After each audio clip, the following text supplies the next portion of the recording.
Welcome to the Voice of the Victim podcast. I'm Rosie. And I'm Ryan. And today, I'm not used to being the person to introduce us, but tonight we are going to do an episode for all of our lovely listeners, and it's based on rideshare nightmares. So very interesting. It's going to be like a little conglomerate. Is that the right word? Yeah, I think so. Conglomeration. A bunch of little stories into one. I found this really interesting. I had no idea that there was like a need to talk about rideshare nightmares, but it seems like a rising issue. Yeah, I would imagine like it's something that's so hard to regulate because people can get these jobs on apps, and there's some background checks and like controlling of who gets it, but that doesn't always judge someone's character very well. Right. You know, and anyone on earth can get a rideshare app and use it. So you can literally have anyone in your car. And it's interesting because being in a stranger's car is one of the most unsafe places you can be. Like, you're essentially captive in their grasp. And we're even taught as children never to go into a stranger's car. But now that it's an app like Uber or Lyft, this precaution just seems to be thrown out the window. Well, I would guess the one safety net is that Uber does have all their personal information, or whatever rideshare app you're using has all their personal information. So if something happens, it gets reported, right? And then, they will be held accountable. Well, and most rideshare companies boast about having that 99.9% of positive feedback. But we're going to be talking about that 0.1% of the negative. So tonight we're going to share the handful of stories of people who were abused while using the rideshare app. And our first category is passengers. So our first story is about John Roe 2 from Massachusetts. Now, this isn't her true name, but for privacy's sake, we're going to use this person's alias. On one evening during after-work hours, she was at an event with her coworkers, and she realized that she had a bit too much to drink. Now, Jane was surprised with herself because this was very out of the character for her, and she refused to take a chance on drunk driving due to her father dying in a car accident when she was just a kid. That's good. Well, okay. That's horrible, but it's a good mindset to don't ever take a chance on that. Right. So Jane scheduled a ride with Lyft, and when Jane got into the car, she remembers the driver saying to her, "You look like a very sad girl." Right off the bat, she thought that was really strange and a little inappropriate. Yeah, odd vibe. She shrugged it off. It was late at night. She wanted to get home. The drive should have been about 8 miles long, and Jane fell asleep in the back seat. Now, shortly after she fell asleep, she felt something on her thigh. Jane opened her eyes to see the driver stroking her leg. She brushed him off, not sure what to do, but he kept putting his hand back. Was he still driving at this point? Yeah, like driving with the wheel and then like trying to grab her leg with the other. Oh my gosh. He was even sliding his hand in her pants and assaulting her. Jane was in total shock of what was going on, and she started to panic. As the man got more and more aggressive, Jane went into fight mode and she tried to strangle him. Now, the car swerved and the man pulled over. He got out of the car, opened Jane's door, and pulled her out by her hair, slamming her wrists in the door and then dropping her on the ground. What? Slamming her wrist in the door? I don't know if this was on purpose or if he was just trying to close the door quick. But nonetheless, he got back inside the car and drove off with her phone, her laptop, and her purse. What? Now, he went down the road a bit, must have realized that he had all that stuff, because then he stopped the car and threw all of her things out and proceeded to back the car up and run over her things a handful of times before driving off. What point does that serve? And he was mad, like, just being cruel. My gosh. Jane was left on a random street in the middle of the night, so she decided to run to a nearby house and yell for help. The driver, Oscar D. Salgario, was allowed to be free and continue as a Lyft driver until his trial, before he pled guilty to two charges of indecent assault and battery. Wait, what? Even after his arrest, he was able to keep driving for Lyft until the trial? There was no what's the word I'm looking for? No stipulations, no, like, you cannot do this. So he was free to do that. And was he even held, or was he out on bail, or what? Well, the thing about these stories is that they're pretty quick, and we're not given much information about the assault, the person who did the assault. Okay. The perpetrator. I would imagine this is one of the biggest problems, is that most people who need to use a rideshare app are inebriated in some way because they're playing it safe. They don't want to drive drunk.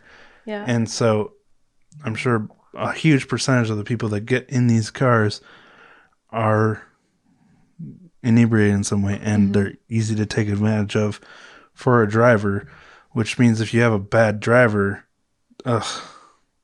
that's a scary situation. Yeah. Now the next person we're going to be talking about is Tykaja Hall, and she's a 21-year-old from Fridley, Minnesota, who was at a party with one of her girlfriends in late December of 2017. Oh, that's not too far from us. No. It makes me nervous because, like, I'm planning on using an Uber or a Lyft with my mom in a couple nights when we go see a concert. Are you going to share your personal Uber story? Oh, I guess I could. During this episode? Do you want to wait till the end? I'll wait till the end. Okay. Mine's not nearly as interesting. Oh, no. But anyway, Tykaja and her friend had drank way too much, and Tykaja's friend called Lyft for a ride that they could both share. Tykaja and her friend lived somewhat close to each other, so when the friend was dropped off at her home, the driver offered to bring Tykaja the rest of the way for free. The only thing he requested was that she come up to the front seat. So Tykaja agreed. What? That's a weird request. Like, for company. He was kind of flirty with her. Oh, okay. The driver, Jose Gerardo Lopez, was trying to be fun and flirty, asking her if she was really done partying for the night. Now, Tykaja replied, yeah, she was done, but the driver wouldn't take no for an answer, and he offered her some tequila, saying it was really nice and expensive. Tykaja tried to hold her ground. What's he doing with tequila in the car? Right. And that's not even the worst part about the tequila. She tried to hold her ground. She kept saying no, but the man would not drop it. Jose pressured her until she took a shot after the driver kept stopping the car and turning off the engine, almost as a threat, if she wasn't going to drink. So he bullied her into it. Yeah. And she was stuck with him because she didn't have a choice? Right. She didn't have a choice. I mean, she's inebriated already. Her friend's already home, so she's on her own. She's starting to get a little freaked out. Once she drank, he started the car up again, and as he was driving, Tykaja realized his GPS was turned off, and he didn't have her route on his phone. Holy crap. This wasn't being recorded.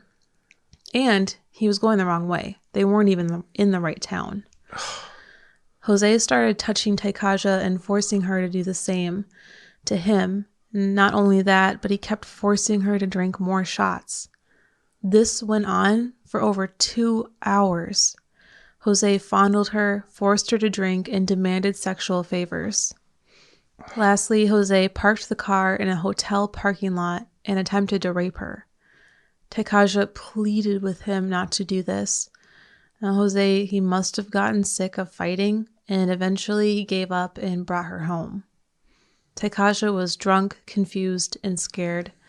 When she got into her home, her sister and her mother woke up and called 911. Tykaja was brought to the hospital in an ambulance.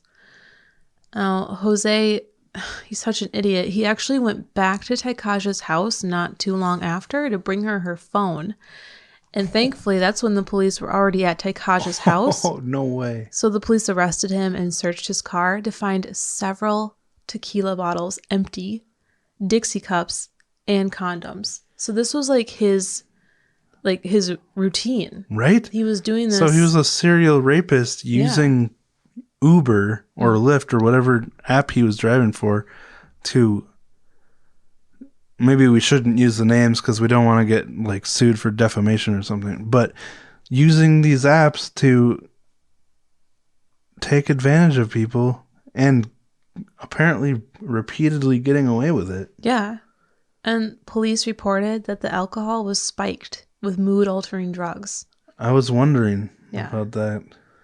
So since the attack, Takaja has suffered from depression, anxiety. She even dropped out of college. She's currently working through therapy. But after everything that Takaja went through in the end, Jose pretty much just got a slap on the wrist. What? He plea bargained the charges down to a 45-day jail sentence. How? That's... It's ridiculous. I mean, it's assault, and you would think, some form of rape. I don't know. I don't know anything about how things are legally, but that's so... Yeah. Especially since it was a serial offense, like, this wasn't his first time doing it just because no one had reported it yet. Right. Like, clearly, if he had multiple tequila bottles empty and they found it was laced. Cups. Yeah. All right. So now we're going to move on to 34-year-old Brittany from Alabama, who uses rideshare companies a lot because she's blind. It's a very helpful resource for her when she can't have a friend or a family member drive her to where she needs to be. Yeah. I'd imagine. On the evening of January 13th, 2018, Brittany scheduled a ride to her local grocery store. It was only about 3 minutes away by car. When she got into the car, she had friendly conversation with the driver. Nothing seemed off. He seemed nice, and once they parked, he even offered to escort her in and out of the store to help her grab her pre-ordered groceries. And Brittany noticed that the car was parked really far away from the store, and also that he wasn't online anymore. It was strange having him escort her, as she was used to doing things for herself, but she let him. Next, the driver named Christopher drove back to Brittany's home and took the liberty of bringing Brittany's groceries inside. When he put the bag down, he decided to give himself a tour of the house. And Brittany was beyond uncomfortable, but she was also quite vulnerable. She didn't know what to do, and she let him take a look. She wasn't sure how to ask him to leave. She sat on the couch, and Christopher went and sat next to her. He then grabbed her arm and brought her to the bedroom, where he sat her on the bed and started taking her shoes and pants off. What? And Brittany realized then that Christopher already had his pants off. And soon after, Christopher started raping Brittany. What the hell? There was no way for Brittany to know if the man had a weapon or not, so she froze in place. Her biggest fear would be that if she was killed, nobody would find her.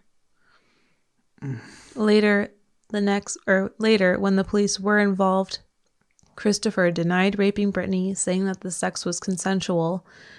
And Brittany still isn't sure if Christopher is a Lyft driver or not because the safety officer refuses to give her any answers. What?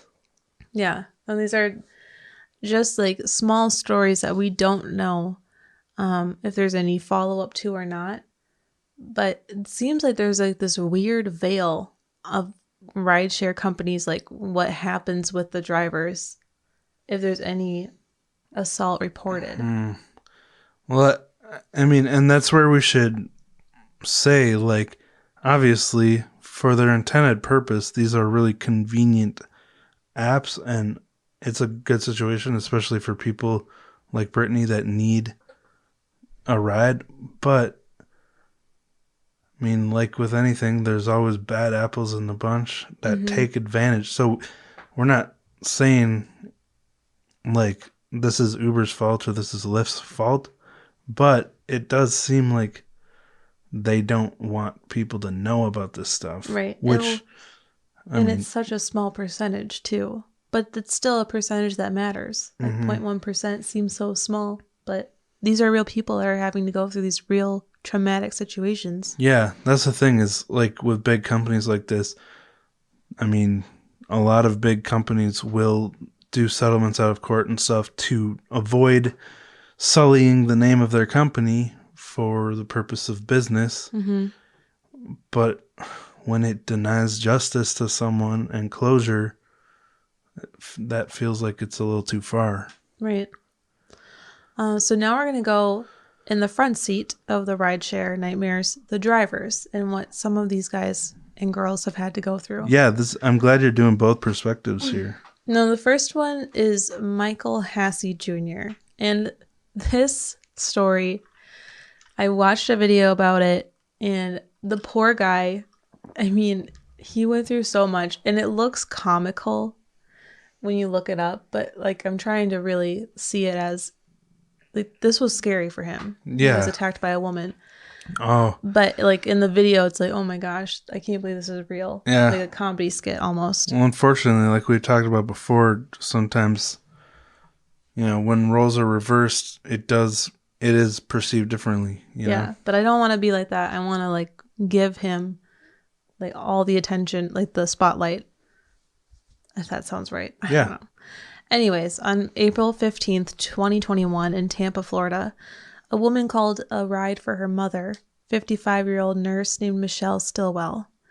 It was about 4:45 p.m. in the evening, and Michelle and her daughter had a little too much to drink, but she had her own ride. They were just out for drinks and for an early dinner. When driver 22-year-old Michael Hassey Jr. arrived, the woman was very sleepy but calm. She got in the back seat directly behind Michael. Michelle quickly fell asleep on the drive, and Michael didn't think anything was out of the ordinary. But while he was driving, all of a sudden he felt arms around his neck, and Michelle was starting to strangle him. What? Michael was still driving, trying not to get into an accident, while Michelle had woken up in what seemed to be a panicked rage. He was trying to pull the car over when Michelle climbed on the center console and bit his neck so hard that it broke the skin and started bleeding. Holy crap. Michael was terrified. He grabbed his phone to call 911, but Michelle hit the phone out of his hands. Scary. Michael would say later that he had never been so scared in his entire life. He thought he was going to die. Michelle wouldn't stop screaming, "My daughter!" and was cursing at him while slapping, choking, and biting him. Oh, so I would guess that she was so, wasted that she thought her daughter was going to come with her and that he left without her. I don't know. I mean, that's what I would guess. Probably. If she was screaming, "My daughter." When the police got there to the scene, Michelle was still had him in a chokehold from behind the seat. Oh my gosh. And he was crying. Like he was so freaked out. When he's only 22? Yeah. That's such a kid. Yeah. Once the police got involved, like I said, they had to forcefully peel Michelle's arms off of Michael's throat. Michelle was arrested and a few days later released on a $15,000 bond. Holy bucket. Friends and family of Michelle say that this was completely out of character for her and just a bizarre situation. Has she given any kind of statement? No, that's the only information I have on that story. But it really feels like to me like she thought that her daughter was going to come with her and that he left without her or something. But wouldn't you be like, "Hey, where's my daughter?" Instead of just yeah, no kidding. Panicked rage.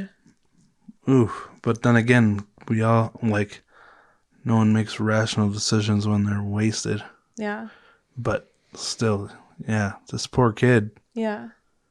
Now, our next Uber driver, or our next rideshare driver, is named Paul, and he was working in Los Angeles.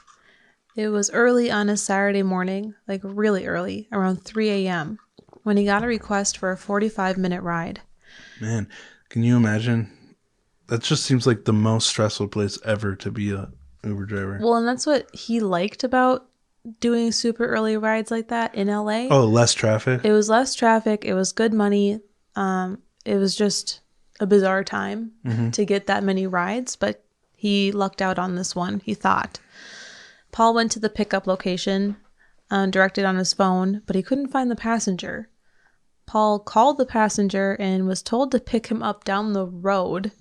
And that's when Paul was driving and randomly saw a guy walking. So the guy got into the car, Paul knew something was off immediately. He felt very uncomfortable, especially when the man told him he wanted to go to the Hollywood sign and party all night. Oh, no. So Paul stopped at a gas station, and when the tank was full, he got back into the car and noticed that the passenger had canceled the ride. Oh. The passenger said he would pay $100 if Paul would drive him and partied with him for a few more hours, and then another $100 to drive him home. Paul replied to him that he couldn't because that was illegal and that he should just get out of the car. The passenger wasn't too happy about that response, and he started screaming at Paul and refusing to get out. Paul opened his door, and when the passenger was so filled with rage, he punched Paul. So Paul was hit in the face so hard he fell over backward. They're still at the gas station, but this is when, thankfully, there was also a heavy-set tow truck driver at the station who saw what was going on.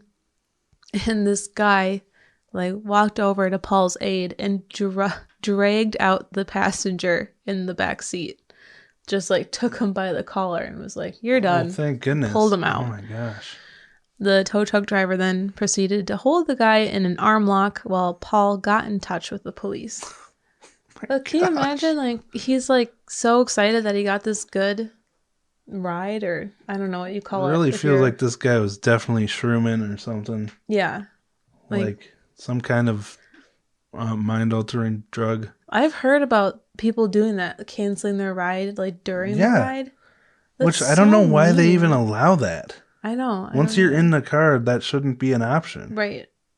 Yeah, maybe it's changed since then, but... But yeah, I've seen videos, there's this Uber driver on YouTube that posts crazy videos of, his rides gone wrong. And yeah, I saw one video of someone that did that, and then she kept denying it and, lying about it, even though it said right on his screen. And yeah, it didn't end well, but I think she ended up punching him at the before she got out of his car.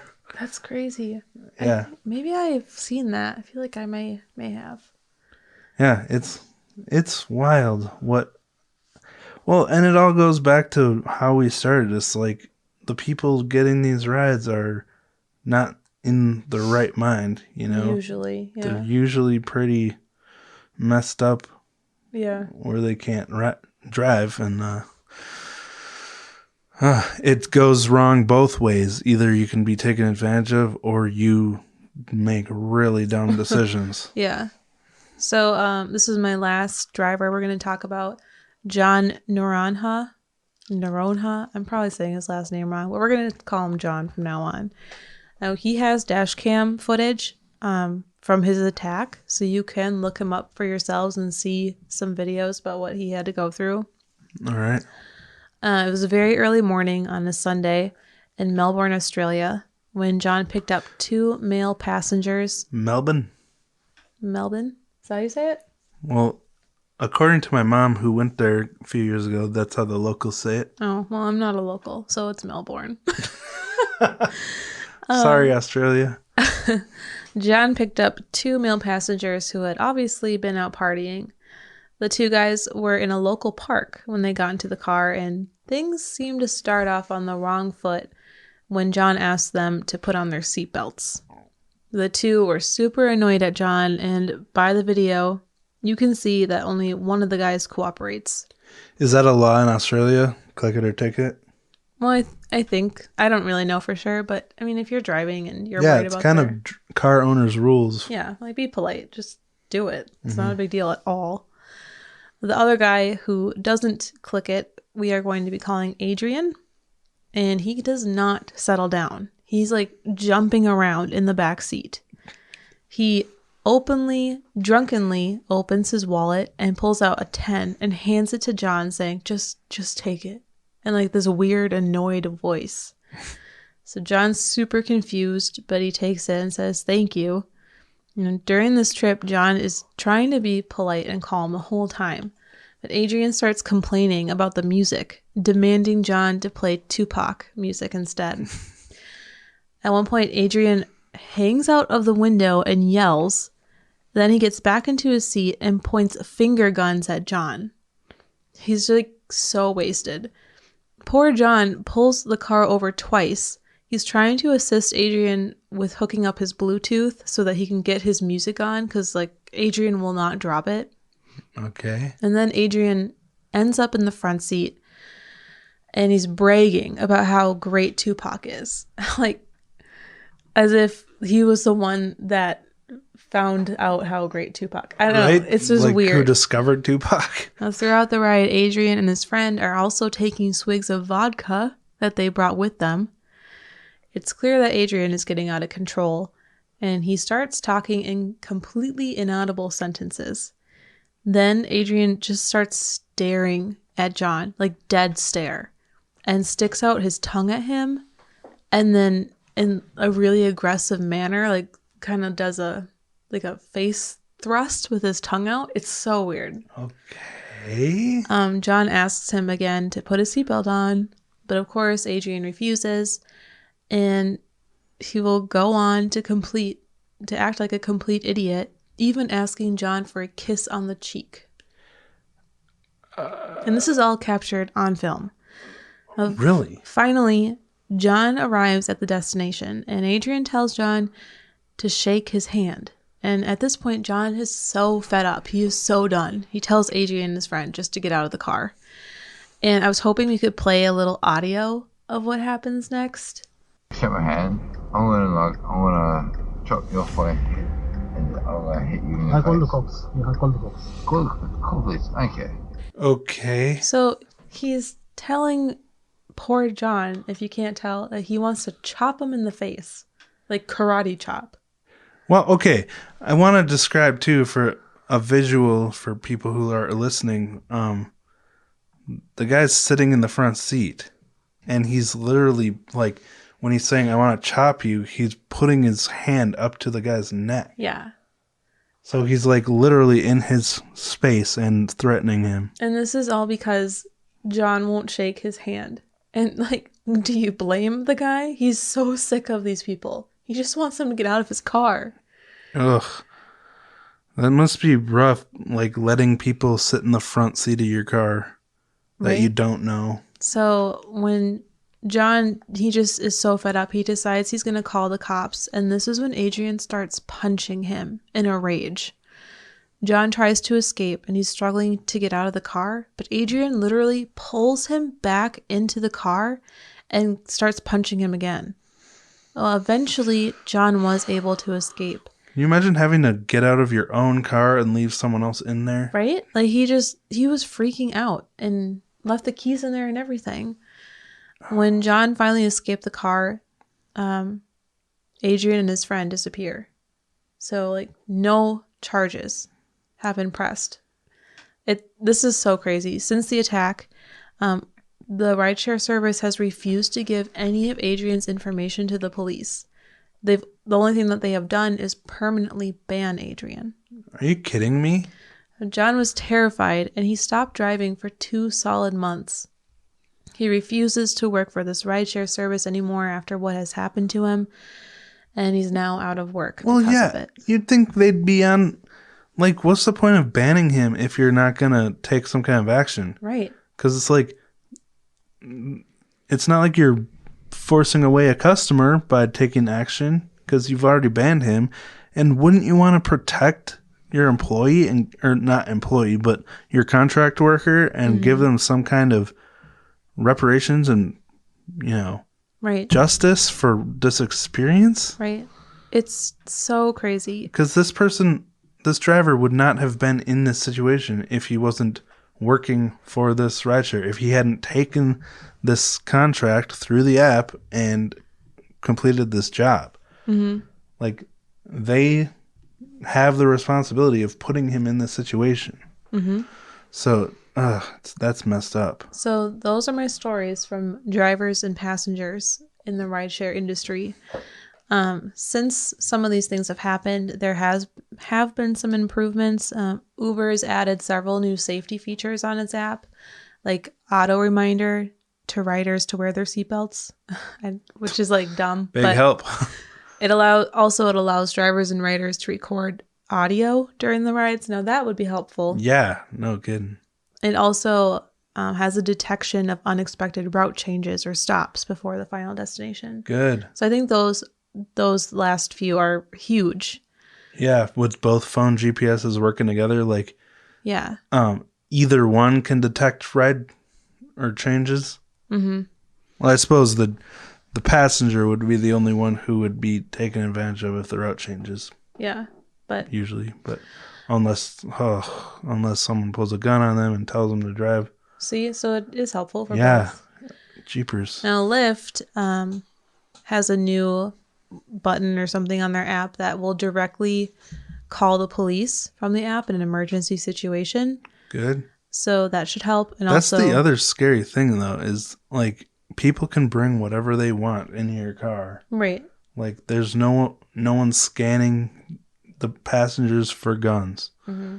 It's just you just hope that doesn't happen. Mm-hmm.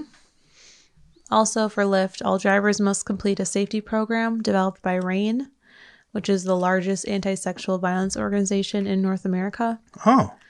Now, this does sound great, but it's like it's a safety program. So I'm wondering, is this like a PowerPoint thing that you click through for an hour? You know what I mean? Well, that's the thing with any of these is the way they're structured. There's no way to prevent this stuff from happening. Right. Because people can get in this car with no vetting, and drivers can wake up one day, decide they want to do something terrible, even if they don't have a rap sheet, and they can do it. Yeah. So there's no way to prevent this from happening. Like the apps can do as much as they can. Mm-hmm. It is really messed up if they choose to not let the victim pursue justice. That's for sure. Yeah. But there's nothing they can do to actually prevent this stuff. Right. So yeah, that's my outline, actually. That's the end. Wow. Well, thank you, Rosie. I mean, this is something I think a lot of us worry about because a lot of us do have to rely on rideshares. Well, do you want to talk about your... Sure. I mean, it's not an experience like this, but it was uncomfortable. Well, so like, it was a long time ago even. Like 5 years, I feel like. Yeah, something like that. And me and a bunch of girls got a ride. We were going out. It was like girls' night out. Mm-hmm. And our Uber driver was super creepy. And I still remember his name was Basil. Because I was like, that's a really weird name. Didn't you have to sit in the front seat? Yeah, we did. We picked straws. Like, shortest straw has to sit in front. Because none of us wanted to. And we knew that it would be a situation if we didn't decide beforehand. So okay. I had to sit in the front. And the guy was so flirty, like so flirtatious. And at first I took it as a compliment. Well, yeah, if it's light and it's not aggressive, then there's nothing wrong with that. But as like we kept driving, he was like asking me if I was married. And I was like, yeah. And he's like, well, I don't care. At that point, he should have shut up. He's like, I want to give you my number. Let's like meet up for drinks after you're done with your friends. So much. Back off, Basil. Yeah. It was back off, Basil. And when we got to our location, he wanted to give me a handshake. So I did. And he did. Like this guy? Like Adrian? Yeah. Except reversed? Except he pulled one of the finger on the wrist moves. Oh, the secret message of I want to do you? Yeah. Pretty much? Yeah. And I was just like, this is so weird. Let me go. I'm glad that you didn't take him up on it. I didn't. I appreciate that. And you know what was even crazier about that night? What? Is our second Uber was also a Basil. We had 2 Basils in one night. That's wild. That I can't even explain how wild that is. And weren't you with someone whose name used to be Basil? Their last name. Yeah. So many herbs. So it was just really strange and uncomfortable. And I would probably act way different in that situation. But it was like 5 years ago and I was still dumb. Yeah, well, I'm glad that it didn't go any farther than that. And again, like, that's why it's so touchy, is because there's nothing wrong with flirting with someone you just met if you think they're single. But once you find out they're married, it's like, dude, back off. Back off, Basil. So anyway, that's my story. It's so wimpy compared to any of these. But yeah. Yeah, but it's just uncomfortable. Like you said, people are stupid. Mm-hmm. Any kind of person can work for this app if they don't have a rap sheet. And yeah, you never know what decision they're going to make that night. Because I would guess that happens a lot with that particular driver. He probably, every time he has the opportunity, he probably tries that, you know? Yeah, probably. Nothing against you. Like, you're very attractive and... Oh, thank you.